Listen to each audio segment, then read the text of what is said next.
এই পার্টটা অনেক ইম্পর্টেন্ট। আজকে আমরা একটি মডেল তৈরি করব। আজকে আমরা Vue.js এর কয়েকটি ফিচার ইউজ করে একটি সুন্দর মডেল তৈরি করব। আর এই মডেলটা আপনারা যে কোনো প্রজেক্টে ইউজ করতে পারবেন। একটি প্রফেশনাল লেভেলের মডেল তৈরি করব। এখানে অনেক কিছু ফিচার থাকবে। তো আশা করি সবাই মনোযোগ দিয়ে দেখবেন, তাহলে Vue.js এ কম্পোনেন্ট তৈরি করে কত সুন্দর করে বিভিন্ন পেজে ইউজ করা যায় সেই জিনিসটা আপনারা বুঝতে পারবেন। তো এটার জন্য আমরা কম্পোনেন্টসের ভিতরে TheModal.vue নামে একটি ফাইল বানাচ্ছি। এখানে ধরেন টেমপ্লেট, স্ক্রিপ্ট এবং স্টাইল, এই কয়টা জিনিস আমরা রাখতেছি এবং এর ভিতরে আমরা শুরুতেই আগের মতোই কিছু স্টাইল পেস্ট করে দেব। স্টাইল নিয়ে আমরা সময় নষ্ট করব না।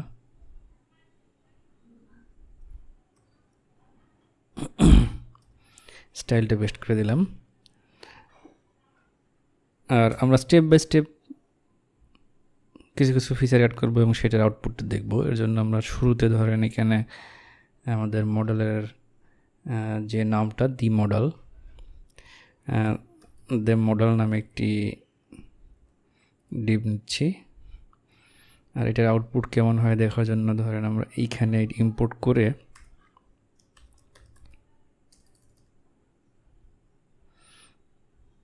মডেলটা সাধারণত একদম সবার শেষে ইউজ করা বেটার।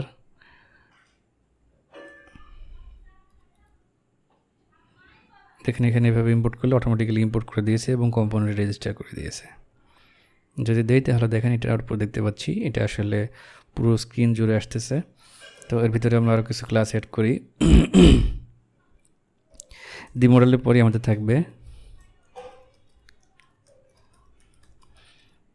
TheModal কন্টেনার,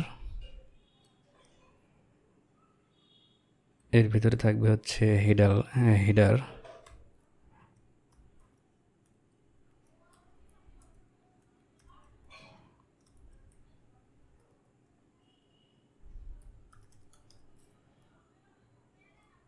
হেডারের ভিতরে আমাদের বাম পাশে থাকবে হেডিং।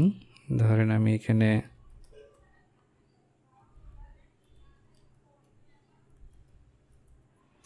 ইউটিলিটি ক্লাস ইউজ করে কিছু প্যারিং দিয়ে দিচ্ছি। এখানে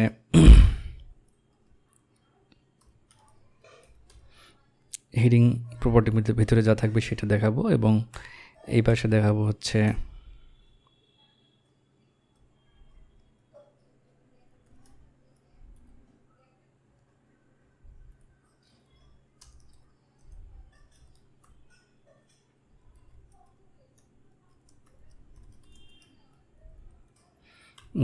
TheModal _ ক্লোজ নামে একটি টিপ নিয়েছি এবং এটার এখানে আপাতত এক্স দিয়ে ক্লোজের কাজটা করতেছি। তাহলে দেখেন এরকম হচ্ছে।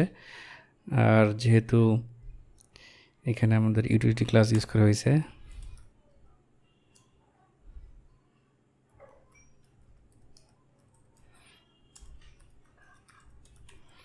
এই ফ্লেক্সের সিম্পল ইউটিলিটি ইউজ করলে এখানে দেখেন বাম পাশে এবং ডান পাশে এরকম দেখাবে। আচ্ছা, এখানে হেডিং আমাদের কিছু প্রপ দিতে হবে।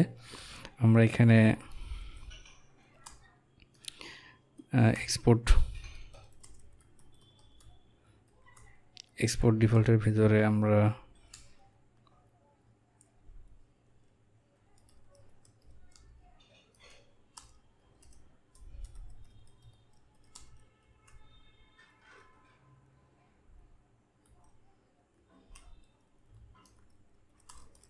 ধরেন এটা টাইপ দিচ্ছি স্ট্রিং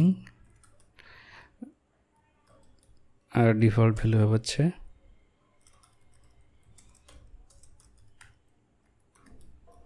ডিফল্ট হেডিং। যদি দেই তাহলে এখানে ডিফল্ট হেডিং এবং এখানে ক্লোজ আইকনটা দেখাচ্ছে। ওকে, তো এটা তো জাস্ট সিম্পল একটি প্রপ দেখানো হয়েছে। আর এখানে আগে বলছে যে স্টেপ বাই স্টেপ কিছু ফিচার ইউজ করবো এবং এটা আউটপুট দেখবো। দেখেন শুরুতে আমাদের এখানে একটা প্রবলেম আছে, সেটা হচ্ছে আমাদের মডেলটা কিন্তু পুরো স্ক্রিন জুড়ে আসার কথা, কিন্তু এই যে বাম পাশে এটার উপর দিয়ে আসে নাই। এখানে ডান পাশে কী হয়েছে, জাস্ট এইখানে যেটা আমাদের আউটপুটটা আছে এই ডান সাইডে সেটার উপর দিয়ে আমাদের মডেলটা আসছে। তো এটা তো একটা প্রবলেম। এই প্রবলেমটা কেন হয়েছে? কারণ হচ্ছে আমাদের যে মডেল কম্পোনেন্টটা যেখানে ইউজ করছি সেই নেস্টেডভাবে যেই কম্পোনেন্টের ভিতরে ইউজ করছি সেই কম্পোনেন্টের ভিতরে এটার আউটপুট হয়েছে, রেন্ডার হয়েছে। এটা যদি আমরা দেখতে চাই তাহলে দেখেন এখানে যদি আমরা কন্ট্রোল শিফট আই দিয়ে আমরা যদি দেখি আমাদের মডেল, এই যে মডেল, এই মডেলটা দেখেন ড্যাশবোর্ড মেইন এর ভিতরে এই মডেল কম্পোনেন্টের আউটপুটটা হয়েছে, যার জন্য এরকম হচ্ছে। কিন্তু মডেল সাধারণত সব কিছুর উপর দিয়ে আসতে হয়, তো এইভাবে নেস্টেড আকারের ভিতরে থাকলে এরকম স্টাইল দিয়ে যে ইন্ডেক্স অনেক সময় বাড়াইলেও ওইটা সব কিছুর উপরে আসে না। তো এই জিনিসটা ফিক্স করার জন্য Vue.js একটা জিনিস আছে, সেটা হচ্ছে টেলিপোর্ট। একটা টেলিপোর্ট নামে একটা কম্পোনেন্ট ইউজ করে। সেই কম্পোনেন্টের কাজ কি? সেটা হচ্ছে টেলিপোর্ট দিয়ে আমরা বলে দিতে পারি যে এই কম্পোনেন্টটা কোথায় রেন্ডার হবে। তো এটা ইউজ করতে হয় কীভাবে? এটা ইউজ করার নিয়মটা হচ্ছে আমাদের এই শুরুতে আমাদের টেলিপোর্ট ইউজ করতে হবে, টেলিপোর্ট কম্পোনেন্ট র্যাপিং করে দিতে হবে, এবং টেলিপোর্ট কম্পোনেন্ট একটা প্রপ থাকে, সেটা হচ্ছে টু দিয়ে আমাদের বলে দিতে হবে যে এইটা আমাদের কোথায় রেন্ডার হবে। তো এই টু দিয়ে আমাদের যে কোনো একটা ডিভের আইডি দিতে হবে, অথবা কোনো আমরা এখানে বডিও দিতে পারি। যদি বডি দিই তাহলে হচ্ছে বডির ভিতরে এইটা অ্যাড হবে চাইল্ড আকারে। আর একটা জিনিস মনে রাখতে হবে যে টেলিপোর্ট আমাদের টু দিয়ে যেটাই দিই না কেন, এই যে কম্পোনেন্টটা দেবো বডি অথবা কোনো ডিপ দিয়ে কোনো আইডি দিয়ে কিছু যদি দেই, সেটা হয়তো হবে হচ্ছে আমাদের অ্যাপের বাইরে। যেহেতু বডিটা অ্যাপের বাইরে আছে, দেখেন আমাদের যদি index.html যাই, এটা হচ্ছে আমাদের মেইন অ্যাপের বাইরে আছে বডি, এখানে আমরা এটা হচ্ছে টেলিপোর্ট টু হিসেবে দিতে পারি। এর বাইরে যদি আমাদের আরও কোনো ডিপ থাকে সেটাকে আমরা টেলিপোর্ট টু হিসেবে দিতে পারি। তো সিম্পলি আমরা বডি আকারে দিচ্ছি, তাহলে এই কম্পোনেন্টটা রেন্ডার হবে বডিতে। যদি আমরা রিলোড করি, দেখেন এখন এটা রেন্ডার হয়েছে বডিতে, যার জন্য এখানে বাম পাশে যে মেনু আছে তার উপর দিয়ে আসছে। এটা যদি আমরা HTML দেখি, এটা হচ্ছে মডেল। দেখেন মডেলটা কোথায় রেন্ডার হয়েছে, জাস্ট হচ্ছে আমাদের যে বডি ট্যাগের ভিতরে। এটা হচ্ছে আমাদের অ্যাপের ভিতরে আগে ছিল, এখন হচ্ছে অ্যাপের ভিতরে বডির ভিতরে এখানে রেন্ডার হয়েছে। তো এখানে আর একটা জিনিস রেন্ডার হচ্ছে দেখা যাচ্ছে, এটা আছে কিছু এক্সটেনশনের জন্য হচ্ছে। তো এটা সাধারণত হয় হচ্ছে স্ল্যাশ বডির একদম আগে এটা রেন্ডার হয়। তাহলে এখন আমাদের মডেলটা রেন্ডার হয়েছে বডির ভিতরে, যার জন্য সব কিছুর উপর দিয়ে আসছে। তো আমাদের একটা প্রবলেম ফিক্স হলো।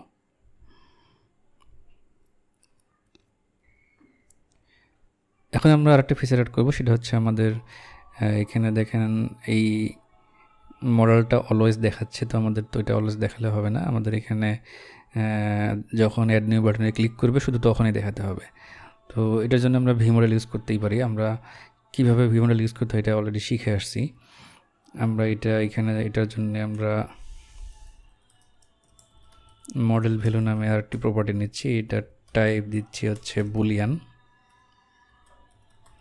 ডিফল্ট ভ্যালু ধরেন হচ্ছে ফলস। এটা যদি দেই, আর এই মডেলটা আমরা তখনই দেখাবো যখন হচ্ছে এটার ভ্যালু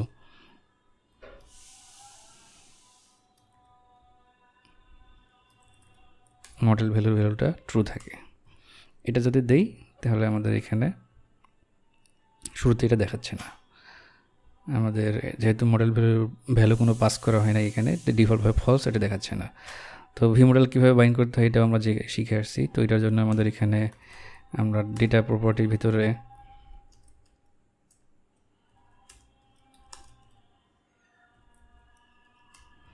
ধরেন এখানে নাম দিচ্ছি TheModal নামে একটা ভেরিয়েবল নিচ্ছি।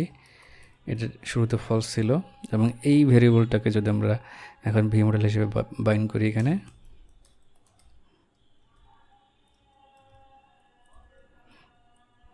তাহলে এই ভ্যালুটা যখন ট্রু হবে তখন দেখাবে। তো আমরা এখানে যেহেতু অ্যাড নিউ বাটন অ্যাড করে আসছি, এখানে যদি আমরা লিখে দেই যে TheModal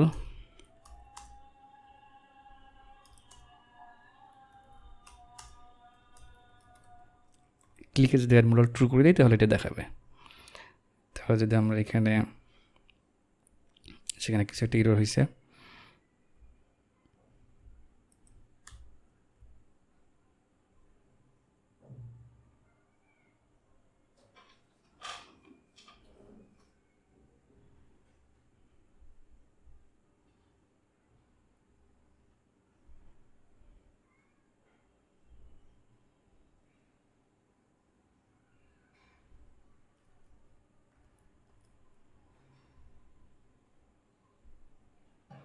স্পেলিং মিস্টেকের কারণে এটা হয়েছিল। এখন যদি আমরা এখানে ক্লিক করি তাহলে ওটার ভ্যালু ট্রু হচ্ছে তখন দেখাচ্ছে। ওকে, তাহলে আমাদের ভিউমডেল বাইন্ড হয়ে গেছে। এখন আমাদের যেটা করতে হবে, এখানে ক্লিক করলে ক্লোজ হবে। তো এটা কীভাবে করতে হয় আমরা অলরেডি শিখে আসছি। আমাদের যদি এখান থেকে একটা ইভেন্ট ইমিট করি,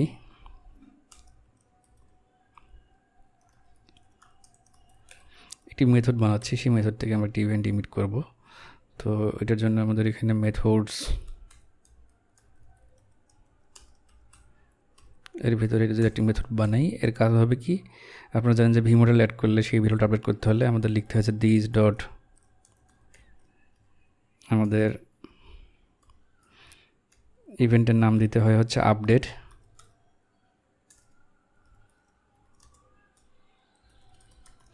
মডেল ভ্যালু এবং ভ্যালু দিতে হয়।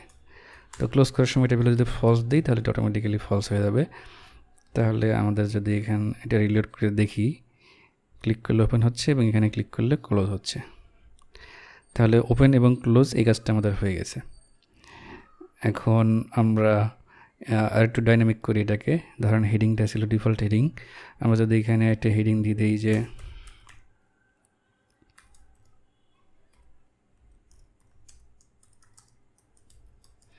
অ্যাড নিউ ভেন্ডর, তাহলে এটা এখানে দেখানোর কথা, অ্যাড নিউ ভেন্ডর দেখাচ্ছে।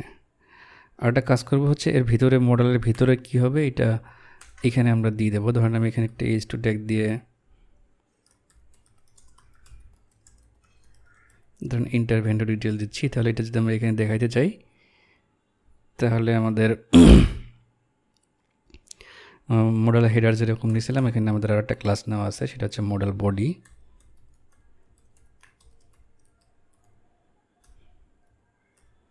এর ভিতরে যদি স্লট দিয়ে দিই তাহলে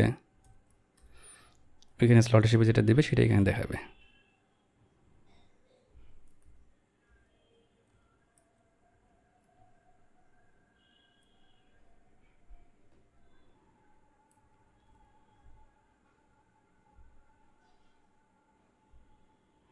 ইন্টার ভেন্ডর ডিটেলস।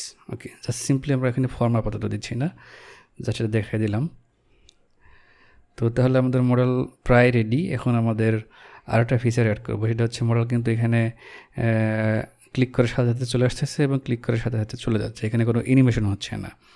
তো যেহেতু আমরা ট্রানজিশন অ্যানিমেশন দেখে আসছি, আমরা চাইলে এখানে সুন্দর অ্যানিমেশন দিতে পারি।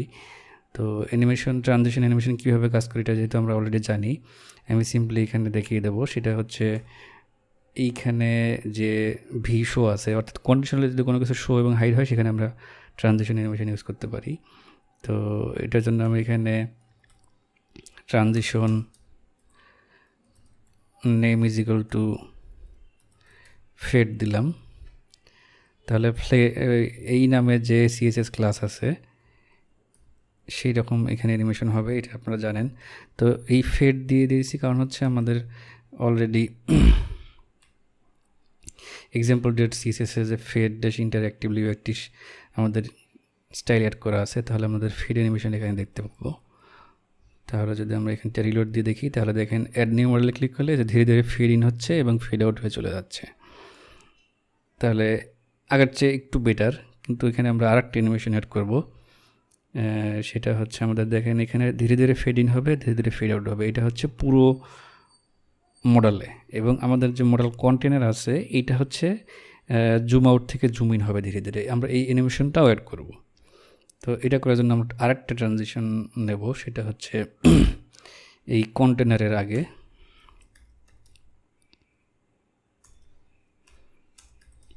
এটার নেম দিচ্ছি জুম, আর এটা শেষ হবে হচ্ছে এইখানে। আর যেহেতু এখানে ট্রানজিশন দিছি, ট্রানজিশন তখনই কাজ করে যখন হচ্ছে এর চাইল্ড এলিমেন্টটা কন্ডিশনালি শো এবং হাইড হয়। তাহলে এর চাইল্ড যেটা আছে সেটা হচ্ছে মডেল কন্টেনার। এখানে আমরা সেম জিনিসটা দিয়ে দেবো যে V dash show is equal two model value. তাহলে এটা কন্ডিশনালি শো হবে এবং হাইড হবে। আর এই জুমের জন্য আমাদের দেখেন জুম ইন্টারঅ্যাক্টিভ এবং এটা আমাদের সিএসএস লেখা আছে। তো এটার আমরা জুমের অ্যানিমেশনটা পাবো এখানে। তাহলে যদি আমরা এখানে ক্লিক করি দেখেন সুন্দর জুম হয়ে এখানে আসতেছে এবং ক্লিক করলে চলে যাচ্ছে। তাহলে ফেডিং অ্যানিমেশনটা হচ্ছে এবং জুম অ্যানিমেশনটা হচ্ছে একসাথে। তাহলে আমাদের মোটামুটি মডেল কম্পোনেন্টটা রেডি। আশা করি এখানে আপনারা বুঝতে পারছেন যে অনেকগুলো ফিচার কীভাবে একসাথে ইউজ করছি। এখানে আমরা টেলিপোর্ট ইউজ করছি, ট্রানজিশন কম্পোনেন্ট ইউজ করেছি, এবং এখানে আমরা VueModal সাপোর্ট অ্যাড করেছি, ক্লাস দিয়েছি, স্লট দিয়েছি। তো এই সবগুলো ফিচার ইউজ করে সুন্দর একটি কম্পোনেন্ট বানাইছি। আপনারা চাইলে এই কম্পোনেন্টটা আপনাদের যে কোনো প্রজেক্টে নিয়ে ইউজ করতে পারবেন, এবং এই কম্পোনেন্টটা একদম প্রফেশনাল লেভেলের। আপনারা চাইলে আরও কিছু ফিচার দিতে পারেন, যেমন এই TheModal কম্পোনেন্টের ভিতরে জাস্ট আমি এখন 2টা প্রপ দিয়েছি। আপনারা চাইলে আরও প্রপ দিতে পারেন, যেমন হচ্ছে এই মডেলের কন্টেনারের উইথটা এটা চাইলে ছোটো বড়ো করতে পারেন, সাইজ দিতে পারেন। তো এগুলো আপনারা আশা করি এখন থেকে পারবেন। তো আমাদের প্রজেক্টে আশা করি এইটুকু দিয়েই হয়ে যাবে। তো আমরা এই কম্পোনেন্ট ইউজ করে নেক্সট পার্টে আমরা এখানে ফর্ম অ্যাড করে ভেন্ডর অ্যাড করে কাজ করব। ধন্যবাদ সবাইকে।